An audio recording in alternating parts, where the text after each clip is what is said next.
Dear students, in this video, we will discuss about Second Republic in France Part 2. Louis Napoleon. Louis Napoleon was the nephew of Napoleon Bonaparte. His father, Louis Bonaparte, had been the King of Holland during the reign of Napoleon I. The personality of Louis Napoleon was extraordinary among the statesmen of those days. He was only 7 years old at the time of the defeat of Napoleon I in the Battle of Waterloo. After the death of Napoleon II, the son of Napoleon I, he became the chief of the House of Bonaparte in 1832. He wanted to establish a great empire in France like his ancestor Napoleon I. He believed that he had a right to rule over France and that the day would come when he would rule. By that time, the memoirs of Napoleon I, which he had written during the period of his imprisonment at Helena, had been published in France. In these memoirs, Napoleon I had tried to explain that he was the true successor of the revolution of 1789 and that he always tried to follow the principles of the revolution. He had also written that he was the true follower of peace and the true friend of the poor and the downtrodden, but he failed in implementing his program due to the conspiracy of the enemies of France. The memories of Napoleon I had been propagated in France by Louis Napoleon. He wrote a book based on the Napoleon cult.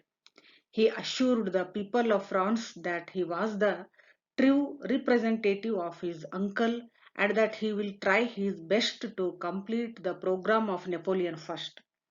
He declared before the people of France in 1814, I represent before you a principle, a cause and a defeat. The principle is the sovereignty of the people, the cause that of empire, the defeat of Waterloo. You have recognized the principle, you have served the cause, you wish to avenge the defeat. The circumstances of the country led to the rise of Louis Napoleon. He took full advantage of the unpopular administration and the failures of Louis Philippe. Early life of Louis Napoleon. In 1836, he revolted against the July monarchy at Strasbourg in order to seize power, but he failed in his attempt. He was arrested and exiled the United States, but he shortly returned from there to France. He again revolted in 1840 at Bologna. As a result of this attempt, he was imprisoned in the fortress of Ham in northern France. From there, he escaped in 1846 and fled to England. At that time, the Tsarist movement was in full swing. Louis Napoleon gave his remarkable cooperation to the leaders of the Tsarist movement and became a special constable of this movement. The February Revolution of 1848 in France created an opportunity for him. He at once returned to France and offered his services to the Republic. He was a man of self-confidence. Once he said, in all my adventures, I have been governed by one principle. I believe that from time to time men are created whom I will call providential, in whose hands the destinies of their country are placed.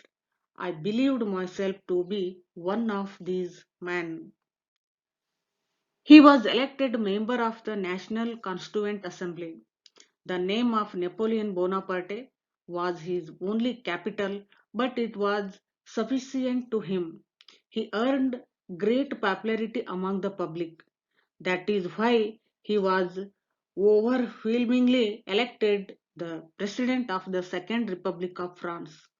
On becoming president, he assured the people of France that he would always respect the sovereignty of the people. He declared, I have respected and shall respect the sovereignty of the people, even in what may be false and hostile to myself in its expression. If I have acted thus, it is because the title I covet most is that of an honest man. I know nothing about duty. The working of the Second Republic up to 1851. According to the provisions of the Constitution of 1848 framed by the Constituent Assembly, the elections for the Legislative Assembly were held in the country in May 1849. It was the fate of the Republic that the supporters of the monarchy got absolute majority in the elections. These elected members wanted to establish the monarchical government in France after abolishing the Republic. Among these members, there were the Bonapartistes, the Orleanists, and the Legitimists. The Republicans could not get the majority and they were divided into two groups, namely the moderates and the social democrats. After becoming the president of France, Louis Napoleon introduced several reforms and provided facilities in various spheres of the nation's activities. His main aim was to satisfy the people of all groups and gain their support. Some of his reforms were: first one, he gave the voting right to the laborers. It has already been described that the Republicans suppressed the socialists and the laborers in 1848. The Republicans suggested to Louis Napoleon that the laborers should be divested of the voting right, but the president, instead of passing the bill, assured the laborers that they would continuously enjoy their rights. Not only this, he also made some provisions for financial help to the laborers in their old age. In this way, Louis Napoleon easily earned sympathy and cooperation of the laborers. Next one, Louis Napoleon knew that we could not function without the active cooperation of the army. So he made efforts to satisfy his soldiers. He delivered before the army some encouraging speeches in which he narrated the heroic deeds of the soldiers during the regime of the uncle Napoleon I. He assured the army that he would do his best for their good and welfare. He announced many facilities for them. He also asked his soldiers to improve their capacity and working efficiency. In this way, he gained sympathy and cooperation of his army. As a result of the revolution being successful in France in 1848, the patriots of the Italian states also revolted against their autocratic rulers. The Republicans, under the leadership of Mazzini, planned to establish a republic in Rome.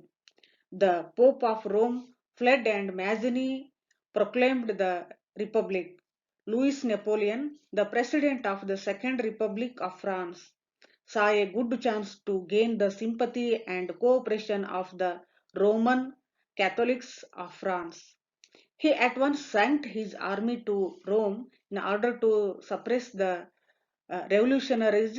He achieved his object. Mazzini fled Rome and the rule of the Pope was again established there.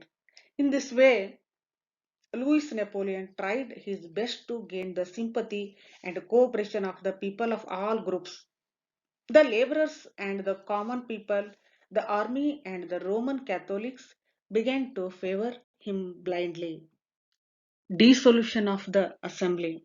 According to the provisions of the Constitution framed by the National Assembly in the year 1848, the term of the president had been decided for 4 years only. A person once elected for this post could not be re-elected. It meant that Louis Napoleon would have become an ordinary citizen once more in 1852, because the year 1851 was that last year of his presidency. He was a man of high ambitions. He wanted to remain in power forever. It could only be possible when the Legislative Assembly would have passed a resolution in his favor. For this purpose, the provisions of the Constitution were to be amended, and any amendment could only be legal when at least 75% members of the Legislative Assembly favored it. In July 1851, the supporters and the friends of Louis Napoleon moved a resolution in the Assembly regarding the extension of the term of the President. Out of the 716 members, only 446 members voted in favor of the resolution. Thus, the resolution could not be passed due to the lack of the needed majority, which was 75% of the total number of members. After this failure, Louis Napoleon determined to remain in power by force. He delivered many speeches before the common people and the working men in order to drive home to them that he was their only true friend and well wisher. He said in a speech, I seek with pleasure all opportunities which may bring me into contact with this great and generous people which has elected me. For believe me, my sincerest and most devoted friends are not in the palace, but under the not under cloth of gold, but in the workshop and field. He made a plan that a legislative assembly should be dissolved, universal franchise established, and the people of the country asked to cast their votes in favor or disfavor a new constitution which was to be framed by Louis Napoleon. On December 2, 1851, Louis Napoleon put his plan into action during the early morning hours of that day. Many of the leaders, Republicans and monarchists, were arrested in bed and taken to prison. Many big posters appeared on the walls of Paris inventing the causes of the dissolution of the Legislative Assembly and the need of a remodeling of the Constitution. Louis Napoleon assured the French people that in the case of his not getting sufficient majority in the elections, he would resign immediately. He made an appeal to the people to show their faith in the principles and policies of the Bonapartist rulers. On the other hand, he took some oppressive measures in order to his opponents. All printing establishments were placed under the control of the police. On 4th December 1851, they started a terrible fight between the army and the opponents of the president. Over 150 persons were killed. Not only this, the martial law was clamped in 32 departments in order to forestall any possibility of the revolt. All the opponents of Louis Napoleon were either exiled or imprisoned. In this way, Louis Napoleon successfully suppressed the leaders of the opposition. After this, he presented a resolution before the people of France for vote. The people were the vote yes or no only. The resolution was as follows. It is the aspiration of the people that Louis Napoleon should continue to adorn the office of the president, and he empowered to frame a new constitution for the country. The voting was held on December 20, 1851. All the persons of 21 years of age were given the right to take part in the voting. 70,39,216 voters voted in favor of the resolution and only 6,40,737 voted in the negative. In this way, Louis Napoleon became the real master of France. Thank you.